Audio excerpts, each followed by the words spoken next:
Hello, and welcome back to another Minecraft tutorial. I'm mostly Darklink, and today what I got for you guys is a melon and pumpkin farm. Now, melon and pumpkin farms aren't anything new. They've been around for a really long time, but this build here is a little unique in that it's way more compact and a good bit less resource intensive than most modern day ones. And I would honestly say, in my opinion, this is the best and one of the most efficient versions of the melon and pumpkin farm. As a quick reminder, if you like this video, please hit that like and subscribe button. Not only does it let me know that you guys like this video and want to see more, it helps me with growing my channel so that way I can make more videos like this for you guys. So we're going to go ahead and go over exactly how this farm works, as well as what you'll need in order to make it yourself, and then I'm going to go ahead and show you guys how to make it. Now, this style of melon and pumpkin farm is rather simple. It does use a good bit of redstone resources, as you can see, and then if we pop into spectator really quick and go into the ground, as you can see, it does use a good bit of hoppers. Now, traditionally, this style of a melon and pumpkin farm would use minecarts instead of hoppers, but I don't like the noise, for one, and two, they're about the same level of resource intensiveness in my opinion, unless you have a good easy access to rails, which, I mean, if you're in a mesa or you got an abandoned mine shaft, then yeah, the hopper minecart is going to be less resource intensive for you, and I would use that collection system. But another benefit to this style, where you got the hopper collection underneath as opposed to the hopper minecart going around scooping everything up, is it is very easy to scale this as opposed to any version that has the hopper minecart. So this farm right here, this is the max size for this module. Now you can make this infinitely big. So if you just take this and tile it next to each other, you can make it as big as you want in any direction. It's just each module has to be this size, which is a 9x9. But you can, if you really wanted to, make this a little 3x3 and have it this small if you don't have the resources, or you really don't need that many pumpkins and or melons, because, well, maybe you're by yourself in a survival world. You don't need that many, because I've only been here for about an hour and this is already full. So a lot of people probably don't need this, especially me. I don't need this many melons. I built this. Now, what we got going on here is we have an observer here looking at our melon or pumpkin vine, and pretty much when a melon or pumpkin grows onto any of these dirt blocks, it's going to detect that because of the way the vine changes, because it will bend, and that will send a redstone signal up here. This redstone dust is then going to power all of the pistons around it like that, and these pistons are going to smash the melon or pumpkin through the dirt here. Hey y'all, this is Future Me interjecting after the fact. The mechanics of the farms work slightly different than I originally thought, so I just really briefly want to go over that so you guys are aware. So this one here, which is the one that tutorial will be on, when the melon or pumpkin is broken, what is happening is the melon is broken and it is flying into the farmland here and being sucked up by the hoppers underneath. Now, functionally, it works almost the same as if the hopper is pushing it straight through, because you don't really notice. The reason why these melons are floating here is because my chests are full. You will notice, however, if these were pumpkins, the pumpkin will be sitting on top because it does not immediately fly off to the farmland all the time.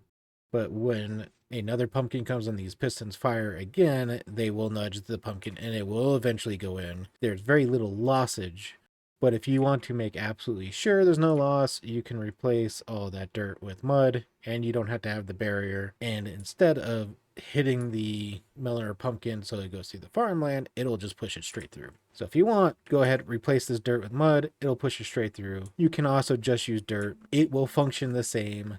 The loss on pumpkins will be negligible. There should be no difference at all between the two. With melons, there might be a very tiny difference, but there shouldn't really. That's it. Sorry, I noticed that after I had recorded everything and was editing. Hopefully that straightens things out. Okay, bye. So let's go ahead, show you guys how to make this. All right.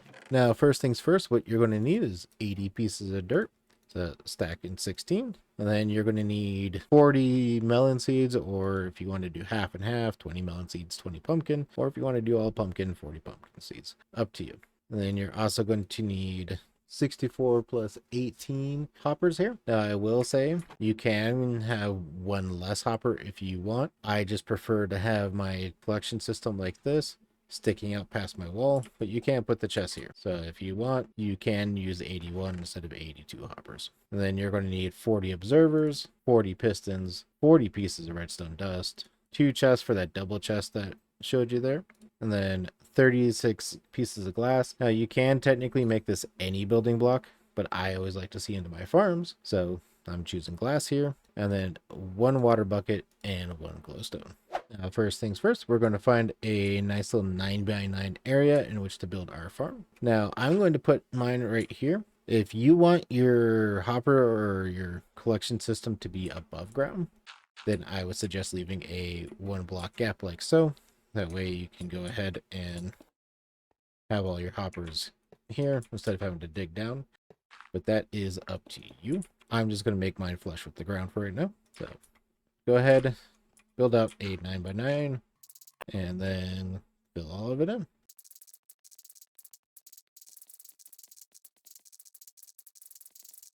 All right, now once you have your 9x9, go ahead and find the center. So 4 blocks in, and then another 4 blocks in. And we are going to go ahead and put our water here. Right. So now if you want, you can go ahead and put our light source over our water already, like that. Now you're going to need a hoe. Let's go ahead. There we go. And we're going to be filling our land in a checkerboard pattern, like so. So go ahead and take care of that all the way out to the edge of the farm.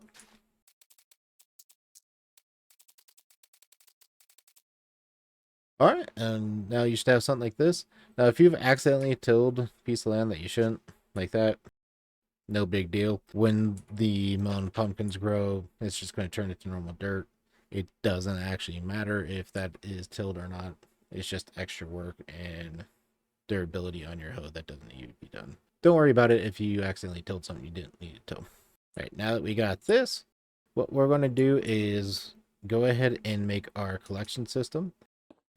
Now, I'm going to come out one like so. Like I said before, if you want, you can have yours flush right here. I don't want mine flush, so I'm going to have it here. And you're going to need at least 1 space below your dirt here for your hoppers. So go ahead, make sure you got all that room. Oop. You don't need to worry about under the water. So under the water, you can leave. But if you built yours flush with the ground like I did, go ahead, knock out the blocks I am doing right now.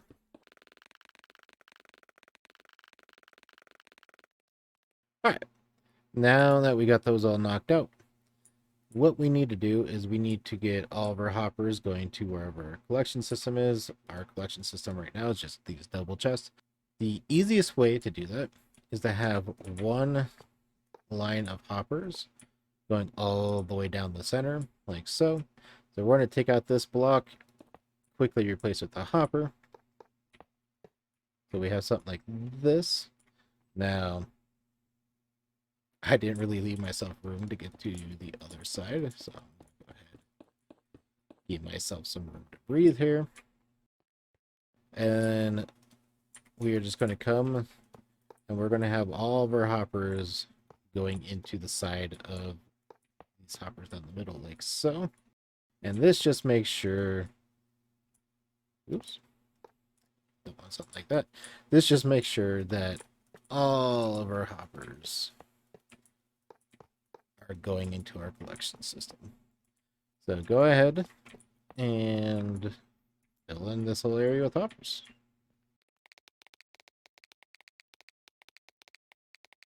All right. Now our entire farm should have hoppers underneath it. If you had a little working area like I did, you could go ahead and fill it in now if you want. And we should just have something that looks like this. Now, what we can do is put our seeds in. If I can figure out what I did with mine. There we go. Just need those. And go ahead and put them in now. One advantage to putting in the seeds now, and you could have also done it before you put in your hoppers, is it gives them some time to grow. That way we can start using our farm sooner rather than later. But go ahead, get the old seeds in, like so. Alright, next, we're going to go ahead and get our pistons out.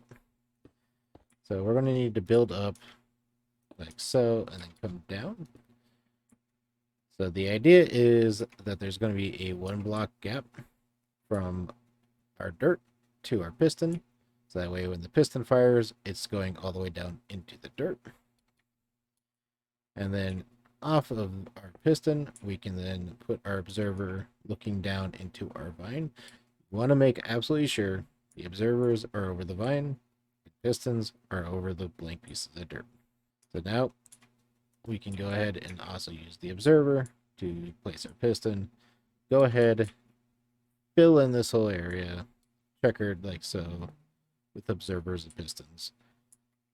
If it is easier for you to come around and do every other one like so, go ahead, do that. If you got another way to do it, feel free. It's up to you. Just go ahead and get it done. Alright, and once you're done, you should have something that looks like this. So we got piston, observer, checkered like so. Now just take out your redstone and just put it on top of every single observer like so. If you've built this style of farm before, you might be used to putting the redstone on top of the pistons. Don't do that. Putting it on top of the observers here makes it so we don't have to put the building blocks that we would traditionally have to put on top of the observers. If you put it on the piston, then you need these blocks. We don't want to build the blocks. We want to make this as compact and easy as possible with little resources. So there you go. And that is it. And as you see, it's already firing. It's already starting to work. Now, the last thing to do is go ahead and encase the farm. And the reason to do this is occasionally these plants here on the edge, when they get smashed, sometimes instead of going through the block, the melons will fly off the side. Now, if we encase it like so, that actually stops that from happening. It will not happen in the rest of this farm. It only happens over here on the edge, which is convenient and inconvenient at the same time. So, now we got that encased. We are done. And that is it. So nice, short, simple, easy little tutorial for you guys today. This farm's a little bit bigger than some of the other ones, but the tutorial itself, not too bad. Again, if you like this video, go ahead and hit that like and subscribe button. If you want to see a specific tutorial, let me know in the comments down below. Until next time, see ya.